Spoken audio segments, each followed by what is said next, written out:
এবার প্রথম খেলোয়াড় হিসেবে 950 গোল ছুঁলেন রোনালদো। কদিন আগেই ক্রিস্টিয়ানো রোনালদো বলেছিলেন 1000 গোল না করে তিনি থামবেন না। সেই লক্ষ্যে এখন আরও এক ধাপ এগিয়ে গেলেন পর্তুগিজ মহাতারকা। শনিবার রাতে ইতিহাসের প্রথম ফুটবলার হিসেবে স্পর্শ করেছেন 950 গোলের মাইলফলক। অর্থাৎ 1000 গোল করতে 40 পেরোনো রোনালদোর আর প্রয়োজন মাত্র 50 গোল।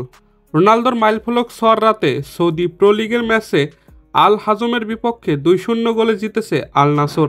প্রতিপক্ষের মাঠে জয়ের পথে ম্যাচের 88 মিনিটে লক্ষ্যভেদ করেন রোনালদো। এর আগের ম্যাচের 25 মিনিটে দলের হয়ে প্রথম গোলটি করেন রোনালদোর পর্তুগিজ সতীর্থ জোয়াও ফেলিক্স। এটি চলতি প্রো লিগে ফেলিক্সের 6 ম্যাচে নবম গোল।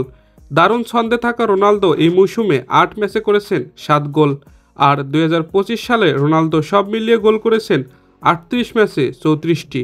জাতীয় দলের হয়ে রোনালদো করেছেন 8 ম্যাচে 8 গোল।